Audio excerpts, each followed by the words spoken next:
In my early 20s, I turned a side hustle into a 7-figure business, and in this video I've broken down how I've done that into 5 actionable steps that I'm confident if you follow from step 1 through to 5 will help you do the same thing. Step 1, idea generation. 90% of businesses fail, which is a sobering statistic, and if that is something that puts you off even trying, then I don't mean to be harsh, but maybe entrepreneurship is not for you. To put it into perspective, when you and I, when we were all babies learning to walk, you would have fallen an average of 17 times an hour trying to learn. And what is fascinating is you didn't give up. You kept trying and trying until you learned. And when you finally learned to walk, you would have walked an average of 2.5 miles a day, perfecting your craft as a toddler. Your mind was set up to fail, learn from it, and try again. But somewhere along the way, it's easy for all of us to pick up bad habits and insecurities that cage our progress and potential. Why is this all important to idea generation? Because everything starts with an idea and not every idea will work. You need to go into this with the mindset of perseverance and most importantly be willing to be open-minded to considering and trying not one but many ideas. The way you do this is through step 2, test demand. Of 90% of businesses that fail, only 10% fail in the first year. Why? Because a common trap so many people fall into is they become tied to a side hustle or idea and keep flogging that dead horse of an idea until they run out of savings or worse, gone into debt trying. The majority of businesses actually fail in year 2, 3, 4 and 5 that in reality should have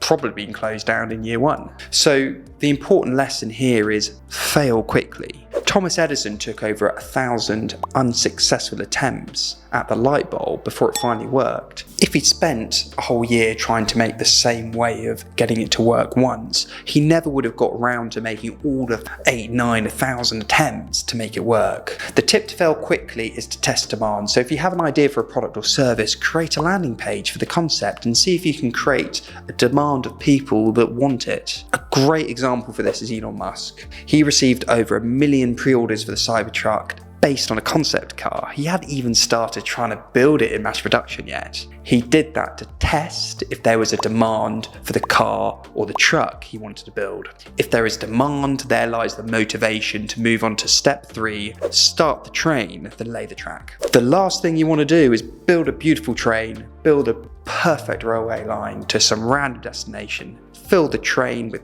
passengers and find they don't actually want to go to that destination. Sir Richard Branson famously said, if someone offers you an amazing opportunity and you're not sure you can do it, say yes, then learn how to do it later. So many people wouldn't have done what Elon Musk did with collecting millions of pre-orders before actually mass producing the Cybertruck. A lot of people would have instead created the concept, got it into mass production, produced the car, then tried to sell it. The huge risk is what if no one buys it? With Richard Branson, he entered the airline business creating Virgin Atlantic with no prior experience. He had an idea, an opportunity, took it and worked it out as he went along. The top tip to learn here is once you've learned there's demand, the focus is then laying the track to deliver that demand. And importantly, keep looking to improve the track and experience as you go along. Once you've done this, you're now running a profitable business or side hustle. You might have failed many, many times, but you failed quickly,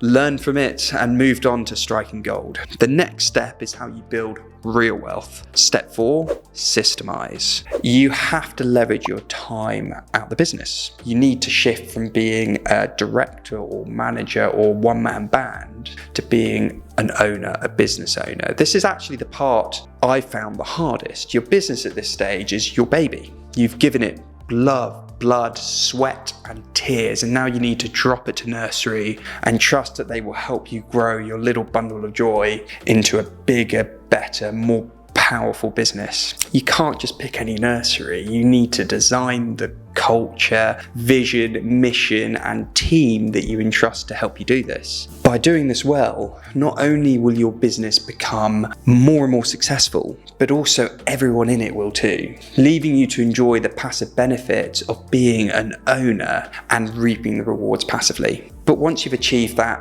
it doesn't end there. Step 5, you want to sharpen the knife and repeat. I love the story of the two lumberjacks. I think about it all the time in helping me balance my life. If you haven't heard it, this is the short version. In the depths of the forest, there were two lumberjacks that lived in small cabins not too far apart from one another. Every morning at 4 a.m, the first lumberjack would head into the woods and waste no time. He would work non-stop, sweating as he chopped tree after tree. At the end of the day, he was proud as could be that he chopped 10 trees. The second lumberjack, on the other hand, didn't head out at 4 a.m. Instead, he headed out at 7 a.m. after having had a big breakfast, headed out into the woods to chop trees. He would also work hard, but every hour he'd take a break, rest his arms, have something to eat. And at the end of the day, he was also proud that he chopped not 10 trees, but 15 trees. The first lumberjack notices this and